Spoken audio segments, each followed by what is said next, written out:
हमारे साथ हैं डॉक्टर जाकिर हुसैन साहब, जो मिडिल ईस्ट मामलों के प्रसिद्ध विशेषज्ञ हैं। इनकी किताब आई थी 3 साल पहले। किताब का नाम था Saudi Arabia and multipolar world.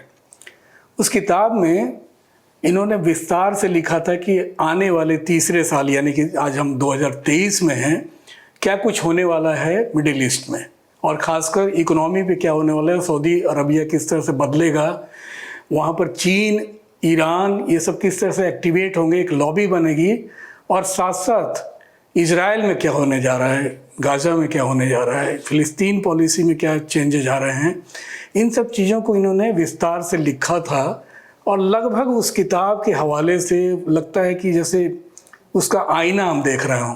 Economy कितना असर पड़ा है, ये हम जानना चाहेंगे। अभी देखिए, कल का जो न्यूज़पेपर आए हैं इंटरनेशनल न्यूज़पेपर, न्यूयॉर्क टाइम्स है, ब्लूमबर्ग है, जो उन्हीं के फॉक्स है, फाइनेंशियल टाइम्स है, ये सारे जो हैं, इन लोगों ने एक आंकड़ा दिया कि तेल का दाम $5 बढ़ गया पर बैरल। अच्छा, मतलब आप समझ रहे हैं, हमारे ऊपर जो अगर $1 बढ़ता है तो करीब बिलियंस ऑफ डॉलर का हमारे ऊपर खर्च पड़ जाता है। तो ये डर है कि भारत में भी तेल की कीमतें बढ़ेगी, ऐसा क्योंकि हम 80% से ज़्यादा 83% जो है हम तेल खरीदते हैं जी। तो और तेल जो है एक ग्लोबल कम्युनिटी है, तो उसका कहीं भी कुछ होगा तो उसका असर जितने भी लोग खरीदेंगे उसके ऊपर आएगा।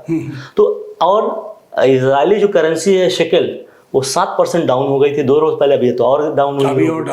उसका स्टॉक मार्केट डाउन हो गया है, और आर्म्स वगैरह जो है वो भी एक तरीके से सारे लोग जो है इन्वॉल्व नहीं हो रहे हैं, तो उतना आर्म्स बिकने का यूएस का चांस नहीं है, और आर्म्स टेस्ट भी नहीं हो रहे हैं उस तरह से यूक्रेन में हुआ जी। उस पर अब ये जो है, अभी अगर ये वार हो जा रही है, अमेरिका और यूरोप जो है इजराइल के पीछे खड़े हैं वो जो कर रहा है, लेकिन साथ साथ ये भी दे रहे हैं कि कोई और कंट्री वार में इन्वॉल्व ना हो, ताकि उसका आर्थिक इम्पैक्ट ना आने पाए।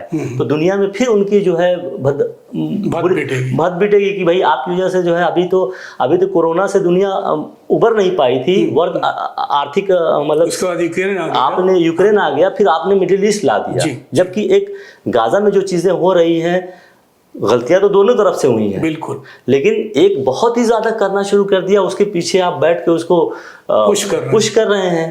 अब आप 11 लाख लोगों को आप कह रहे हैं कि 24 घंटे में छोड़ दें वहां से, और उनके ऊपर बम्बार्डमेंट भी हुआ है, अस्पताल भी छोड़ दें, सारी चीजें आप सोच लीजिए। तो खंडहर में बदलता ही जा रहा है पूरा। और साथ मुझे लग रहा है कि जब हम आप बात कर रहे हैं जी, तो शायद उस कुछ समय बाद ही खबर आए कि गाजा पे कंप्लीट कब्जा हो गया, कारपेट बम्बिंग हो ही गई है। कहते हैं कि डिफेंस जो कह रहे हैं कि जो एक्सपर्ट कर रहे हैं, इजराइल डिफेंस के नाम पे जो है रिवेंज ले रहा है। किससे? जेनोसाइड हो रहा है।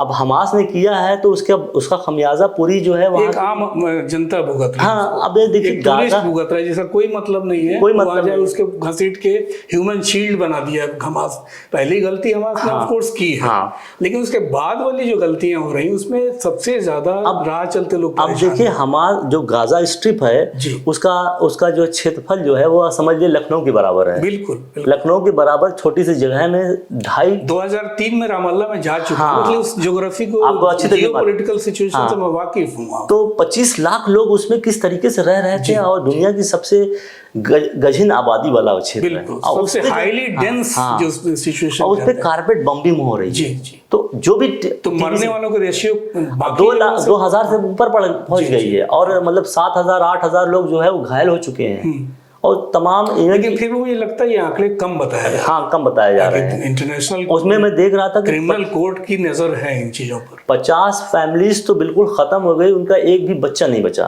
तो 50 फैमिली इस धरा से खत्म हो चुकी है। आप इस मतलब अस्पताल को नहीं छोड़ा जा रहा है कुछ। तो ये इनडिस्क्रिमिनेट और ऐसे विपुल जो जैसे कि व्हाइट फास्फोरस का इस्तेमाल कर रहे हैं, जिससे जो है अगर आपकी शरीर से लग भी गया तो आपकी हड्डी तक गल जाती है।